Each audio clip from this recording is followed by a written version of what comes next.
I was working with someone whose family was from Rockport, which is just up the street. She and I wrote a story together, and we had lived in LA for a long time. Jonathan Frakes' career took a shocking turn after he played Commander Riker in Star Trek. When his 2004 movie Thunderbirds didn't do well at the box office, Hollywood immediately banned him. Studios stopped getting calls. He had to get rid of things. To help things keep going, his wife started a store. He dubbed it Movie Jail, and he didn't appear in movies for almost 20 years. The truth about what happened next, though, shows a comeback story that Hollywood tried to hide. Jonathan Frakes was born in a small hospital in Bellefonte, Pennsylvania, on August 19, 1952. Even though they lived in State College, all of their children were born in Bellefonte. Some professors from Penn State came to see Jonathan in Bellefonte because it had liquor shops and State College did not. Jonathan made this joke once. His father, James, was a well-known and respected English professor, and his mother, Doris, worked hard as a teacher. Jonathan's family moved to Bethlehem, Pennsylvania, when he was 5 years old because his dad got a job at Lehigh University. Jonathan and his younger brother Daniel grew up there. Daniel would later die in 1997 from pancreatic cancer, which was very sad. Jonathan got a trombone when he was in the 4th grade. It wasn't his choice. It was his long arms. But that chance choice made me love music for the rest of my life. Jonathan quickly became good at jazz after his father taught it to him. In Bethlehem, it was a big deal that he joined the Liberty High School Grenadier Band. They won first place in both the field and parade events at the Festival of States in Florida in 1970. In their honor, the mayor even changed the name of a city street. That was a great moment for Jonathan. He said that the band was better than the football team and that people came just to see them play at halftime. He began college at Penn State as a psychology major after high school. It didn't last long. In the summer, he worked as an usher at a theater event and was asked to join a play by the director. When Jonathan saw how much fun the players were having, he switched his major right away to theater arts. After that, he made fun of the idea that a theater degree might not be very useful, but it did change his life. He became a member of the Thespians at Penn State and did shows all the time. He loved it and hardly slept. Jonathan went to Harvard to learn more after getting his BFA in 1974. He was accepted into the professional acting school at the Loeb Drama Center and worked with real theater companies during the summers. He said it was the kind of place where students could be hired to help out. It was hard work, and the older actors and producers around him taught him a lot. He learned how to go pro by both following rules and getting real-world experience. As of 1974, Jonathan Frakes had earned his degree in theater arts from Penn State. He packed up his things and went to New York City to follow his dream as an actor, just like thousands of other people. New York didn't help, though. He moved furniture and waited tables, and one time it hurt his back.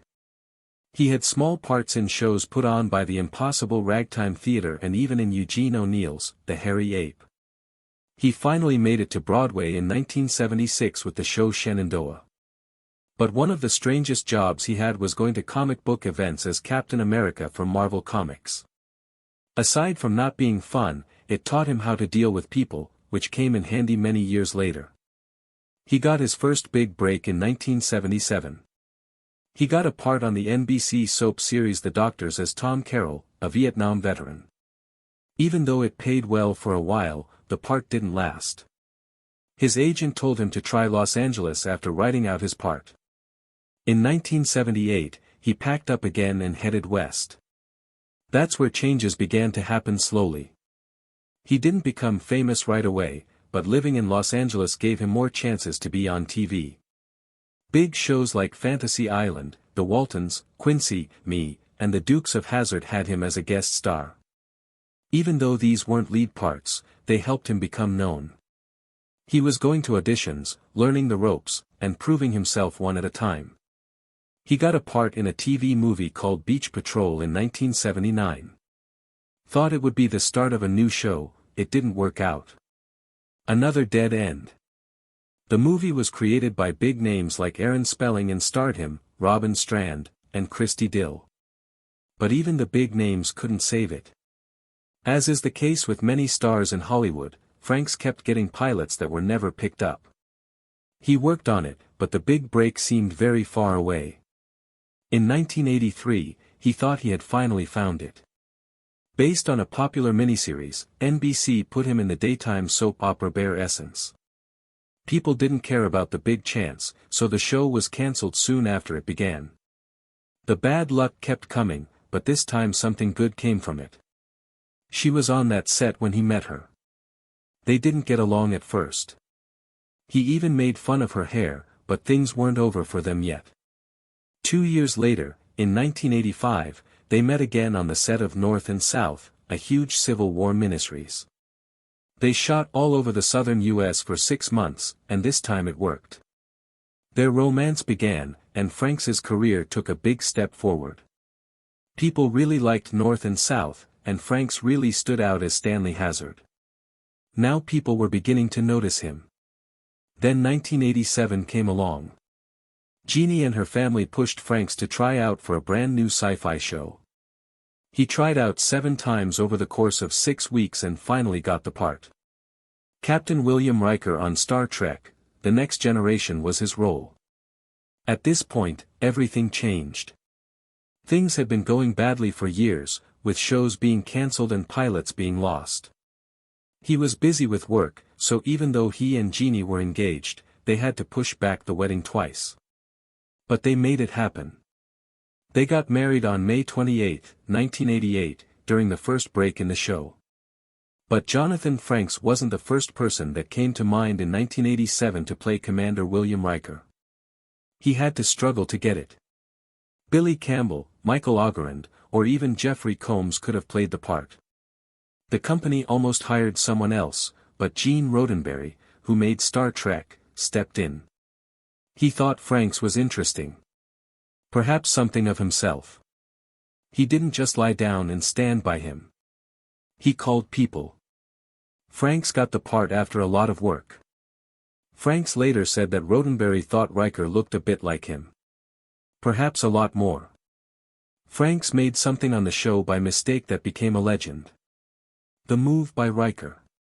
It wasn't meant to look cool. The chairs on set were too low and didn't fit right. So instead of sitting down, he swung his leg behind him. It was brave, maybe even too brave. Frakes laughed later that it might have looked like a move, but fans loved it. It turned into something.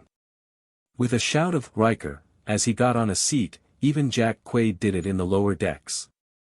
There's also another Riker move from Insurrection, but that one was more about how to fight. Something clicked for fans that they didn't expect when The Best of Both Worlds aired. When he played Riker, Jonathan Frakes wasn't just the calm second-in-command. Commander Shelby, played by Elizabeth Denny, was right in front of him. They seemed tense when they were together. The captain rolled his eyes. Shelby put in more effort. People really liked it. A lot of people remembered the shows when they were shown in theaters years later. Someone even yelled, "Read it, girl." That line wasn't just funny when Shelby challenged Riker in the lift. It was clear that they got along well. It was felt by the crowd. People began to imagine a show where Riker was the captain and Shelby was his first officer. You thought about what might have been. It wasn't just a surprise turn of events. There was a different side of Riker that was shown. He wasn't sure if he was ready for the big chair. There were some funny parts in Star Trek, though. Jonathan Frakes told me something interesting once. He said Gene Roddenberry told him not to smile. Frakes said it was silly. He laughed about it afterward. After casting me, they told me not to smile. The truth is that there were lots of jokes on the set. The group was very loud, fun, and always laughing. That's what Frakes, Patrick Stewart, and Brent Spiner wanted to bring to the film as well. They looked up to Bones, Spock, and Kirk, and wanted the same spark. They did more than just hold lines. They made fun of each other. They gave me the creeps. They had fun. In every show, you could feel that bond. It was more than just playing. It was a real bond that showed in their personalities. Jonathan Frakes could tell the producers didn't take him seriously when he first asked to direct an episode of Star Trek, The Next Generation. Rick Berman, who runs the show, didn't say no, but Frakes could tell by the look on his face. He kept that doubtful look on his face. Brake stopped talking and got to work instead of pushing again with words. He worked on it for months.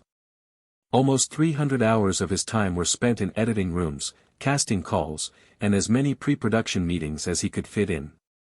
After that, he came in with a 47-page slideshow.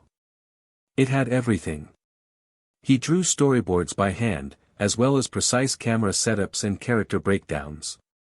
The Riker Directive is what people called that paper. Something changed when Berman finally looked at it.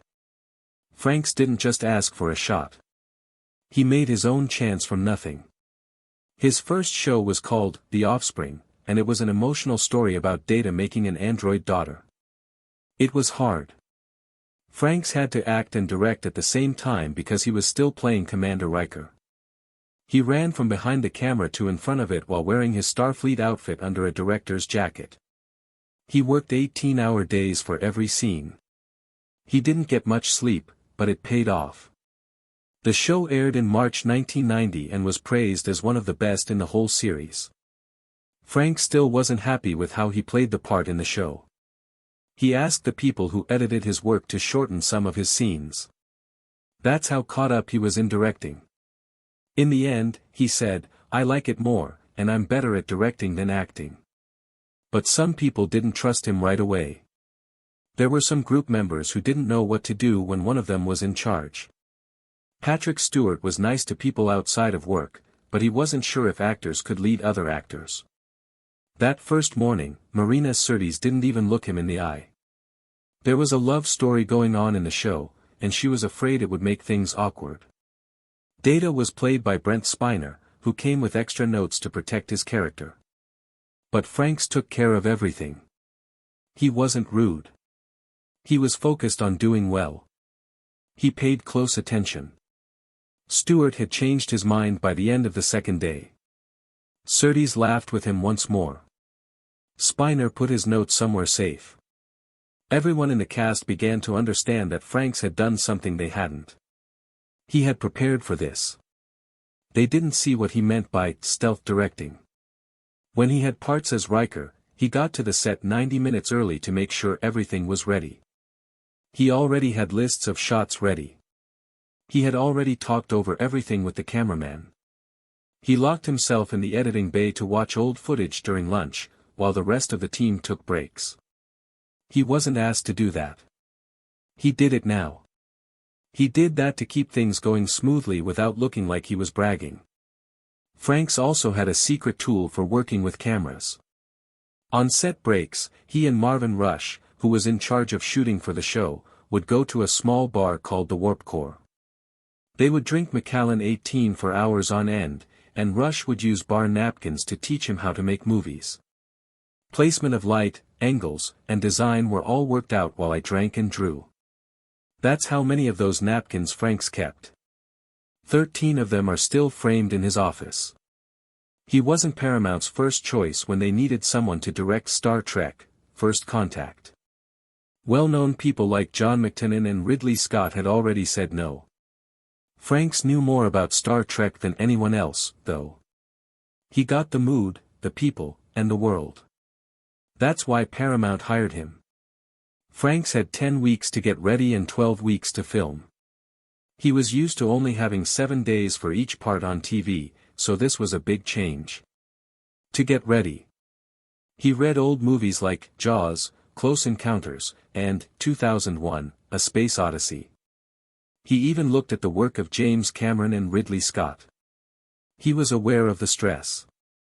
It was no longer just TV. When the Borg Queen was made, it caused a big change.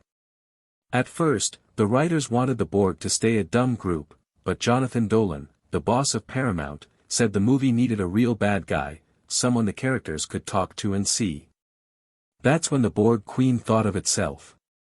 It was hard to cast her. They needed someone who was scary but attractive, creepy but interesting. Frakes found Janet Crud to be that person. She was a great fit for the part. It took hours to make her up. With wires for hair and an eerie, long head, it has pale skin. The scene where she walks in, with her upper body lowered and connected to her spine, became the most memorable image in the movie. That shot took 5 months to make. In First Contact, everything was bigger than TV. Making up Borg took 5 hours instead of 1. It took an extra 30 minutes to get into costume. Taking it off, 90 more. Too few artists, less than 20, to meet their needs. The makeup got stronger as the movie went on. More goo and wires. The Borg looked like they had oil leaks. That made them scary. Built a rig to lower Craig's body for the Queen scene. She wore a blue suit and used digital tricks to make it look like she was flying. It was a brave move that paid off. The first hit was hard. The critics and fans both loved it. Patrick Stewart even said it was the most beautiful Star Trek movie ever. Frakes then went on to direct Star Trek, Insurrection, but it didn't last long. The follow-up wasn't as good. There were mixed reviews. The story didn't seem to go anywhere. Stewart later said that even though Frakes didn't direct Nemesis, it got better in some ways, which was disappointing and began to slow Frakes' progress. Then in 2004, Thunderbirds came out. A big show with big hopes. The movie had a good budget, a strong cast, Bill Paxton, Ben Kingsley, and a well-known name. But the movie did not do well at all. It was torn apart by critics. People didn't show up. Frakes later said that no one called him back after Thunderbirds. It was called movie jail. He had to sell things. He went from London to Maine. To help things keep going, his wife started a store. It was a fresh start. Since then, he hasn't directed a full-length movie. It's been more than 20 years. He didn't give up, though. He watched TV again, this time Star Trek. He went back to what he knew. He directed parts of newer Star Trek shows as well as other shows, such as The Librarians. At that point, TV became a place where you can take A and nobody notices who directed it. It wasn't glamorous, but it was steady. Jonathan Frakes didn't mean to fall in love on a movie set. In 1985, he was just doing his job on the TV show North and South, which was about the Civil War. He was 32 years old and not very well known. This is when Jeannie Francis showed up. Working with Patrick Sees and Leslie and Down made her a star right away. Before shooting in Charleston and Natchez, everything was very professional. But while they were there, something changed. They went to New Orleans together during the Memorial Day break. That's when everything made sense. It was funny because they had met before. Frakes thought she was too young to work on the set of the short-lived show Bare Essence. He was almost 30 years old. She was only 20. But it wasn't the right time back then. They were given a second chance, and this time it worked. She gave me a chance in some way. Frakes still doesn't understand why she would want to go on a date with me. On May 28, 1988, they got married. That was more than 38 years ago. That's a very long time in Hollywood years. Jeannie didn't have to be in Star Trek, so she wasn't. You might have heard of her already. She has played Laura Collins on General Hospital since 1977 and has been in more than 890 shows. She was the star when they first met. As soon as Frakes became Commander Riker on Star Trek, The Next Generation, he got his own amount of attention. They were there for each other the whole time. Frakes often goes through lines with her, which helps her remember those hard 30 pages of soap opera conversation days when she was shooting. They had 2 children. They have a daughter named Eliza who is now writing and acting like them. But Frakes has a great loss that goes along with all of his success. Daniel was his brother. He died of pancreatic cancer in 1997. He was only 41 years old. It took place a week before Frank's daughter was born. Daniel wasn't just a brother or sister. He was his best friend. They drove a beat-up 1967 Chevy Sport van to New York with each other. Each had a small room and big hopes. Doctors tried a big surgery called the Whipple procedure on Daniel when they found out what was wrong. It had grown too far, though. They shut him up again. They told us there was no way out. There may be 6 months left. At that time, only 4% of people with pancreatic cancer were still alive. Even though Frakes was very sad, he didn't let it get to him. He has worked for 25 years with PanCan, the Pancreatic Cancer Action Network, to get more people to know about the disease and fight for better results. His goal went from being private to being public. In 2022, he formed Trek Against Pancreatic Cancer with other Star Trek stars. They began walking for a cause with Armin Shimmerman, Kitty Swink, who had been a survivor for 18 years, and John Billingsley. They walk in 60 towns across the country as part of the PanCan Purple Stride fundraiser every April 29. Frank starts his from the Santa Monica Pier most of the time. Their group has raised a lot of money for study and help. Things are slowly getting better because of work like this. The chance of survival has slowly gone up from 4% to about 11 to 12%. Not as bad as before, but better. Over the years, PanCan has put $174 million into study. They gave out a record $25 million in grants in 2022, including $10.5 million in study grants. Frakes always talks about finding pancreatic cancer early, which is very important if it runs in your family. He knows how fast someone can do it. For this reason, he keeps going, walking, and talking. Once Thunderbirds failed in 2004, Jonathan Frakes stopped being in movies. About $57 million was lost on the movie. It was panned by critics. People didn't care about it. It turned its back on him in Hollywood. It wasn't safe for studios to work with the director of one of the worst movies of the 2000s.